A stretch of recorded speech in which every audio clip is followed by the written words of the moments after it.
sebaiknya kita sikapi ini dengan bunga. Selalu sehat. P21 itu harus fakta, harus tersurat, harus tertulis. Nggak boleh P21 itu goib, belum ada. Ini sudah dinyatakan lengkap, jadi saya kasih hadiah satu ini. Sorot kamera ini panjat digosong untuk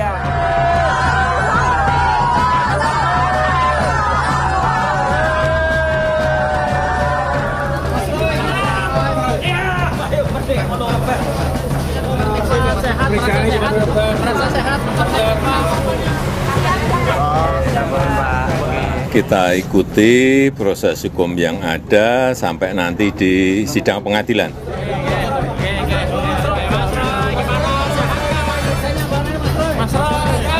Bismillah. Santai aja. Ya, makasih Mas Roy. Semua semangat.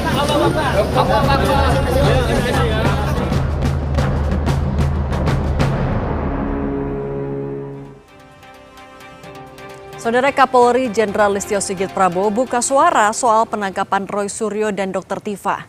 Menurutnya penangkapan tersebut adalah bagian dari rangkaian prosedur jelang pelaksanaan sidang.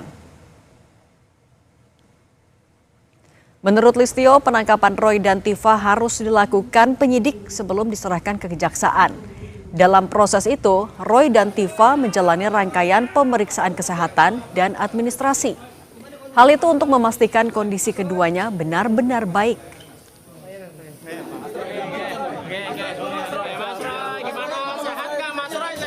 Merupakan rangkaian dari kegiatan yang harus dilakukan oleh penyidik sebelum diserahkan tahap 2 ke kejaksaan, ada kegiatan pemeriksaan kesehatan, pemeriksaan administrasi untuk memastikan semuanya dalam kondisi baik sebelum diserahkan ke kejaksaan.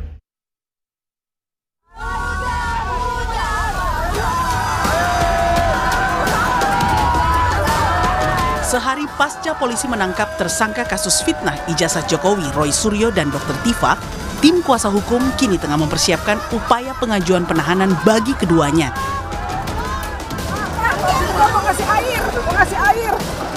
Kubu Roy menilai kliennya berhak mendapatkan asas praduga tak bersalah. Apalagi kasus yang menimpa Roy dan Tifa hanyalah kasus fitnah, bukan kriminal berat seperti pembunuhan. Gangguan penahanan dan juga garis miring tidak ditahan karena ada pelimpahan nanti, itu adalah prioritas kami sekarang ini. Mereka kan belum tentu bersalah, ini kan ranah gray area, bukan peristiwa seperti pembunuhan, perampokan, korupsi, dan lain sebagainya. Tapi ini adalah sebuah perbedaan pendapat, kebebasan menyampaikan opini, dan kemudian dikriminalisasi. Sebelumnya dalam konferensi persnya, Direskrimum Polda Metro Jaya jelaskan, alasan penangkapan Roy Suryo dan Dr. Tifa adalah sebagai kelanjutan pelimpahan tersangka ke kejaksaan usai berkasnya dinyatakan sudah P21. Selanjutnya, polisi akan melakukan tes kesehatan hingga cross-check kembali seluruh barang bukti bersama kedua tersangka sebelum diserahkan ke Kejati DKI. Telah melakukan pengamanan terhadap para tersangka, yaitu saudara RS dan saudari TF. Kemudian juga penyidik akan melakukan serangkaian pemeriksaan kesehatan. Penyidik juga akan melakukan konfirmasi atas seluruh barang bukti yang akan dilimpahkan kepada jaksa penuntut umum. Konfirmasi dilakukan kepada para tersangka. Sementara itu, pelapor kasus fitnah ijazah yakni Joko Widodo menanggapi penangkapan Roy Suryo dan Dr. Tifa sebagai sebuah proses hukum yang harus diikuti. Jokowi juga tegaskan, keberadaan ijazah aslinya masih dipegang penyidik Polda Metro Jaya sebagai barang bukti untuk dibawa ke persidangan kelak. Ya, kita ikuti proses hukum yang ada sampai nanti di sidang pengadilan, karena nanti pengadilanlah yang akan memutuskan. Hadir langsung di persidangan? Iya, hadir, akan hadir. Nanti kan akan membawa ijazah aslinya ya ke persidangan? Iya, sesuai yang sudah saya sampaikan. Masih di Polda ya Pak itu jasa? Iya, masih di Polda. Kasus fitnah ijazah Jokowi selangkah lagi akan memasuki tahap persidangan. Di tahapan inilah, kubu Roy berharap pengujian akan keaslian soal ijazah bisa dilakukan untuk membuktikan ada tidaknya unsur fitnah dan pencemaran nama baik di kasus ijazah Jokowi. Tim Liputan, Kompas TV.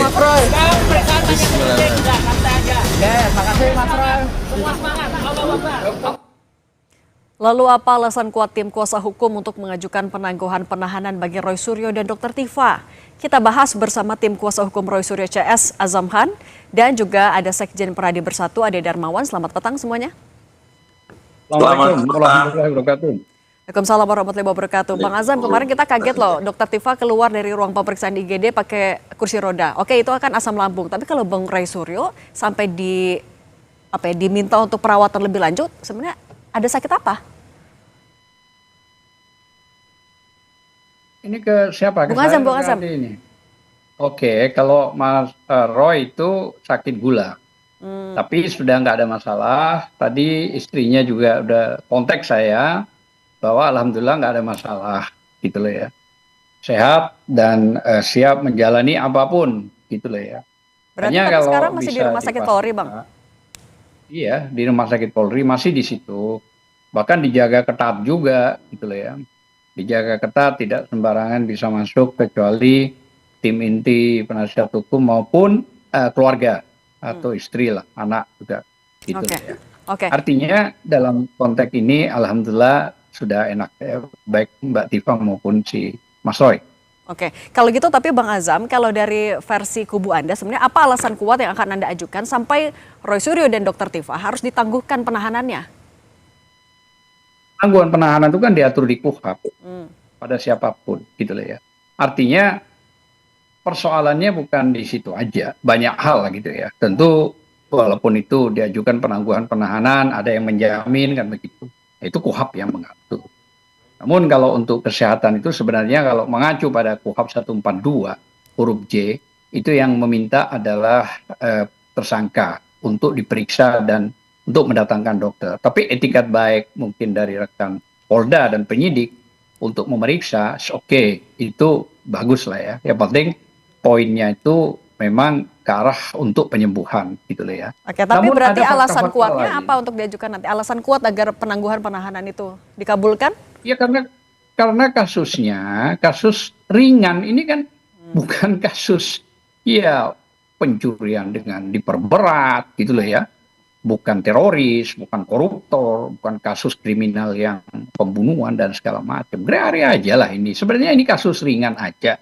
Karena mungkin menyangkut figur besar, sehingga besar juga beritanya dan media juga kemana-mana. Itu kita maksud lah ya. Kita appreciate lah, gitu lah ya. Saya minta tanggapannya Bung Ade juga ya. Bung Ade tadi kalau kata Bang Azam kasusnya ringan, jadi nggak perlu lah sampai ditahan. Anda oke nggak sama itu? Ya, menurut kuasa hukum Mas Roy dan Dr. Tifa ya, kuasa hukum Dr. Tifa, bahwa ini bukan masalah yang berat, ya.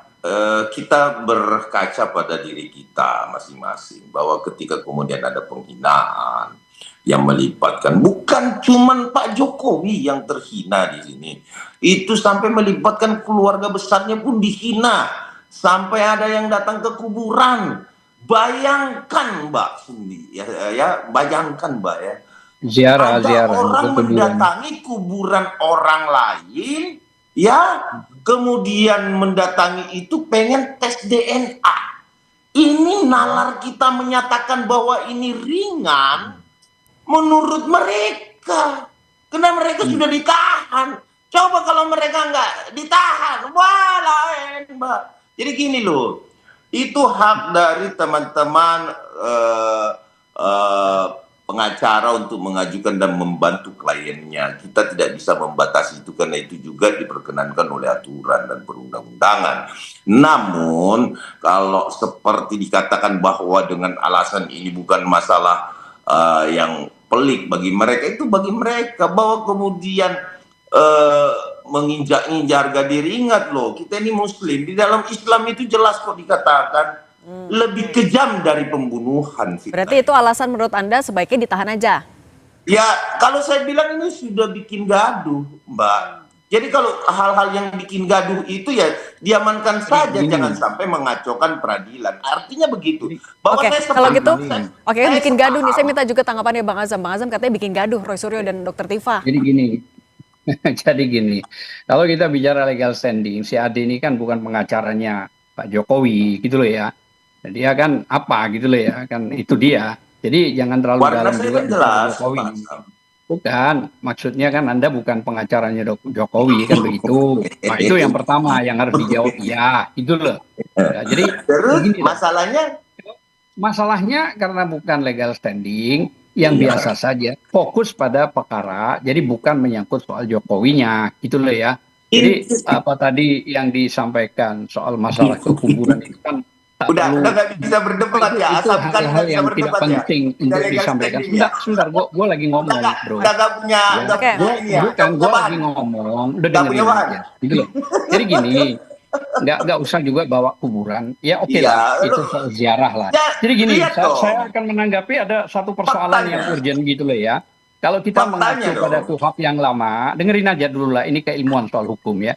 Kalau masalah KUHP lama 881 itu pasal 112, 113 itu orang yang harus datang diperiksa itu harus dipanggil sesuai KUHP itu KUHP ya. Itu 3 hari. Jadi kalau hari Jumat itu harusnya Selasa sudah dapat surat. Sampai detik ini kita nggak pernah dapat surat apapun ya dari Polda. Ini yang harus kita kritisi berulang-ulang. Baik KUHP yang lama maupun KUHP yang baru 2025 termasuk pasal 100 juga sama. Itu malah ada beberapa poin, 4 poin sampai 5 poin. Nah, poinnya Bang Azam. setiap orang yang akan diperiksa itu harus ada surat. Nah, karena surat tersebut yang membuktikan secara prosedur itu nah penting. soal surat itu tidak disampaikan, tapi juga Bang Azam, kalau Bang Hozin bilang penangkapan ini sebenarnya juga untuk tekanan untuk Roy Suryo dan juga Dr. Tifa agar melakukan hal yang sama dengan Rismon dan juga Egy Sujana. Benar nggak kalau menurut Anda? Tapi jangan dijawab dulu, kita akan lanjut lagi. Tetap bersama kami di Kompas Petang.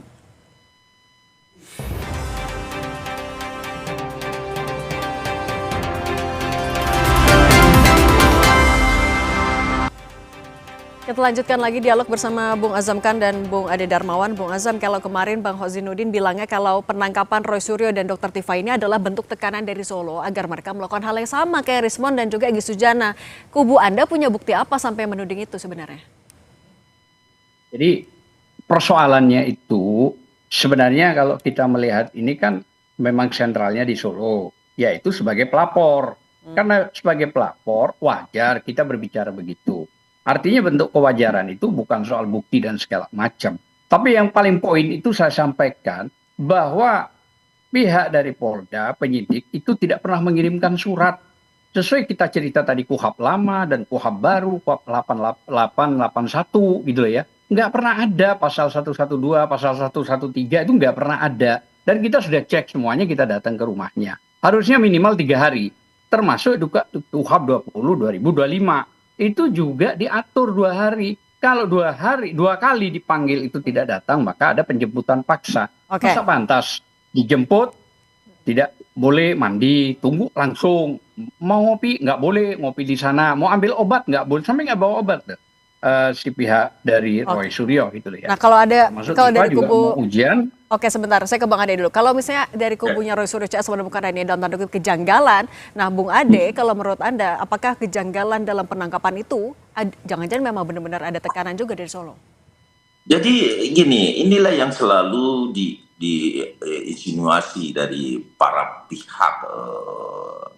Mohon maaf ya, insinuasinya ini selalu berkoar-koar menghayal tentang adanya suatu pelanggaran hukum. Gini loh Mbak, kalau kita berbicara hukum ya, ketika ada pelanggaran hukum ya tentu lakukan upaya hukum, bukan koar-koar ya kan, bukan kita insinuasi, menuding, menuduh, karena terbiasa sudah menuding dan menuduh ini Mbak. Ada satu hal nih yang perlu saya sampaikan juga, bahwa ini rumah sakit Kramat Jati juga kalau memang sudah selesai pemeriksaannya, harusnya Roy dan Tifa kalau sudah sehat ya, itu dikembalikan ke sel Polda Metro Jaya ya kan.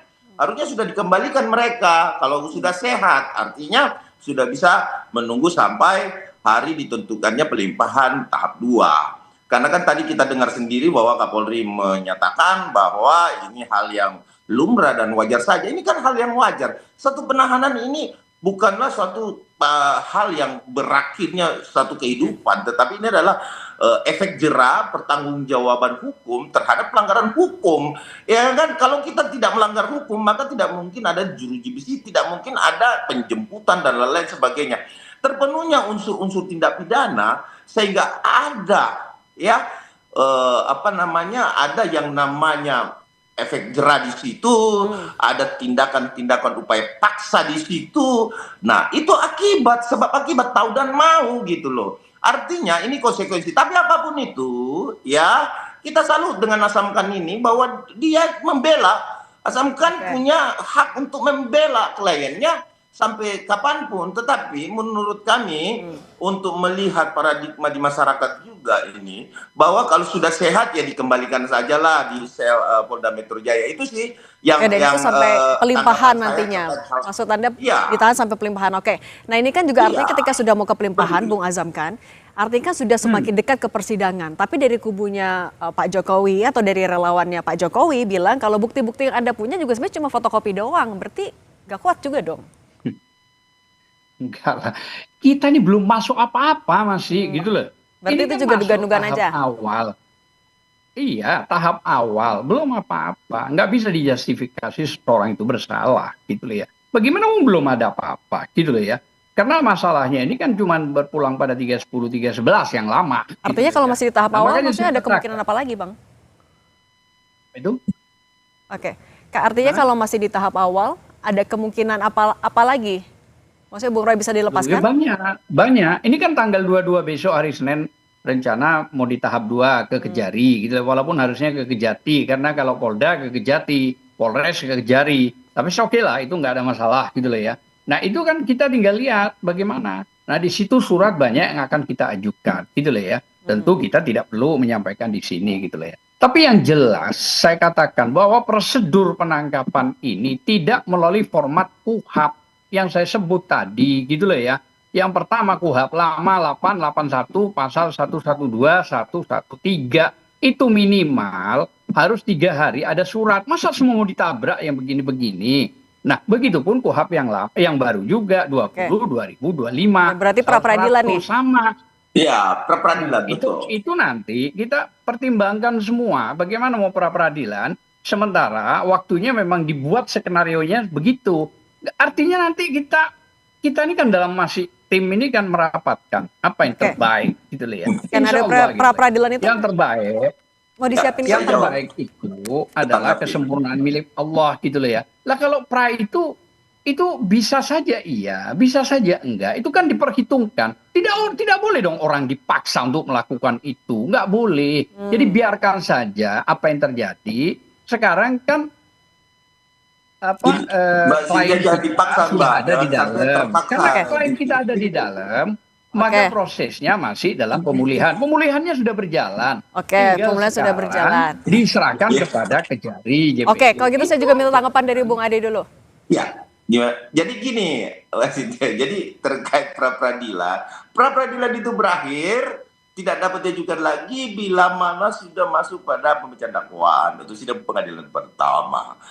Tapi kalau masih dalam tahap belum masuk ke dakwaan untuk pembacaan dakwaan tentang sidang pertama, maka pra peradilan itu masih dimungkinkan untuk dilakukan. Misalkanlah katakanlah hari Senin, kalau mau dilakukan secara hukum nih, nggak koar-koar nih kan. Artinya ya saya mendukung, kita mendukung, tapi tidak memaksa nih. Jangan sampai nanti dipaksa wartawan nih juga sama Mbak Cynthia nanti katanya kan jangan dipaksa-paksa nih ya. Tapi Bung Ade kalau dibilang sudah diskenariokan ini sebenarnya gimana? Ya kalau dikatakan sudah skenariokan itulah yang menurut saya sesat pikir, sesat pendapat. Kenapa saya bilang begitu? Dari mana aja kan hari Senin bisa ngajukan kalau memang mau menempuh jalur hukum yang benar. Bukan memprotes. Kalau misalkan memang mau menangguhkan, dia juga surat, ya monggo hak juga. Itulah semua saya rasa instrumen-instrumen hukum kalau memang mau dijalankan ya monggo. Tetapi jangan kita ketika ada kesalahan dikatakan bahwa penyidik salah. ini salah, itu salah. Loh, tapi kita tidak mengambil langkah hukum, kan itu menjadi Nah, oke. Berarti Bang, sesat menurut saya tanya kami. ke Bung Azam, kalau gitu Bung Azam langkah hukum yang akan dilakukan secepatnya nih sebelum nantinya pindah ke atau dilimpahkan ke pengadilan apa lagi? Nanti tentu kita pertimbangkan soal ini. Saya cuma mau memberitahu sesuai KUHP itu loh ya. Artinya ada dasar yang saya sampaikan.